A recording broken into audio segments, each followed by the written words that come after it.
The question I'm going to be dealing with today is basically determining ex opere operato versus receptionism and which one is the correct way to approach the sacraments.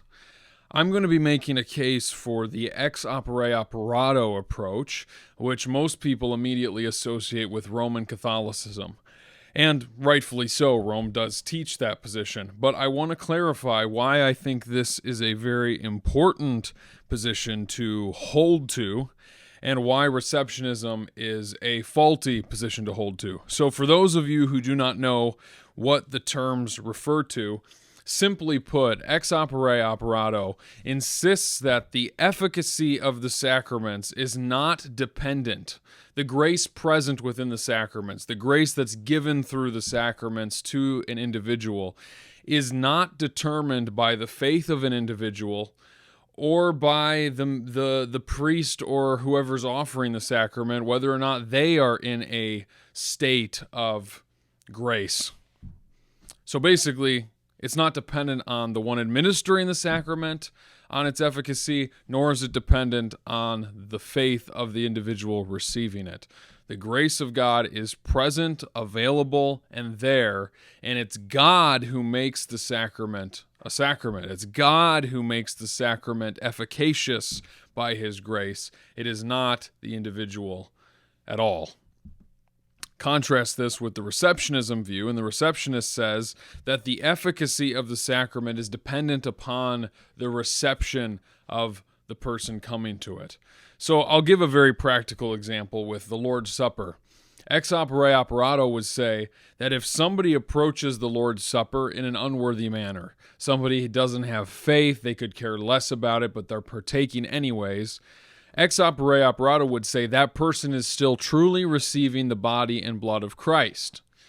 Now, can that person receive the benefits of the body and blood of Christ without faith? Of course not. Can a person receive the benefits of baptism without faith? Of course not. But their faith is not what causes the sacrament to be a means of grace. The grace is there, and they are abusing that grace, and as Paul says, they're drinking condemnation onto themselves when they partake of the Lord's Supper in an unworthy manner. Now, contrast that with receptionism in the same case of the Lord's Supper. Somebody who's faithless, who does not hold that Christ is present, who discards it as folly, that person, they would say, is just receiving bread and wine and condemnation along with it, but is not receiving the body and blood of Christ, for the body and blood of Christ are apprehended solely by faith.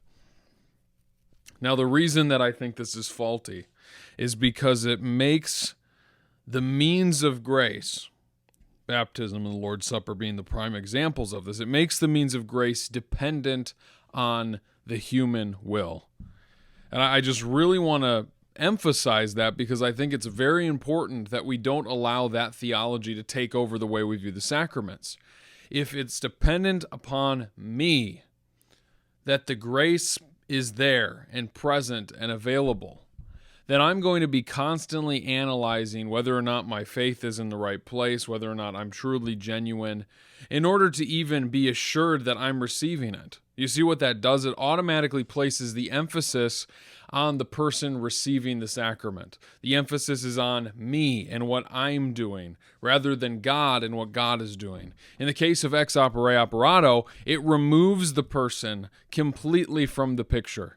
And it says the sacraments are sacraments because God is working in and through them. Not because a human is administering them and he is special or sinful. And not because the person coming to it is meritorious or unworthy. In either case, either extreme, doesn't matter if I'm the most faith-filled person in the world or if I'm the most faithless person in the world.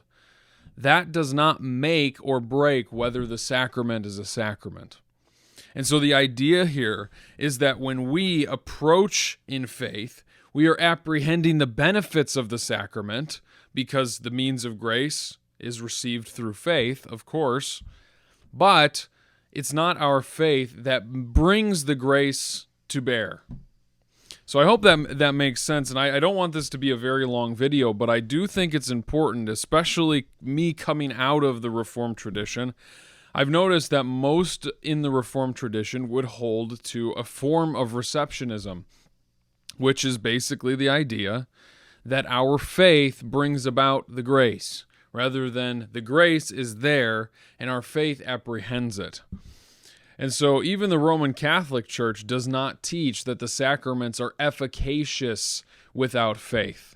The sacraments are sufficient in their grace without faith. The sacraments are there and full of the grace of God because God is the worker at play.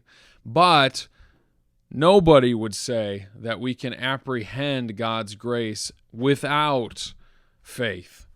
And again, faith is a gift of God to us.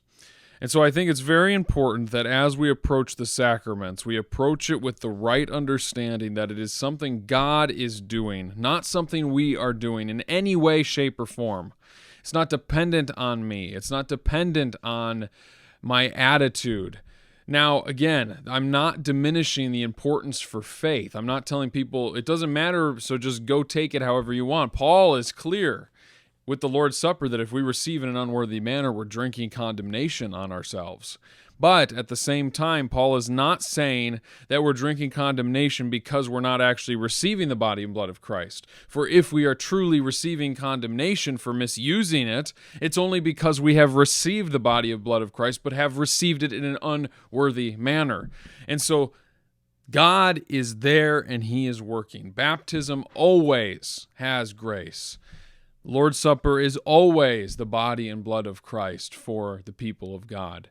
And we, in faith, can go and be assured that every sacrament that we partake in is truly and fully filled with the grace of God, regardless of us and our own disposition. We don't bring about the power. God does.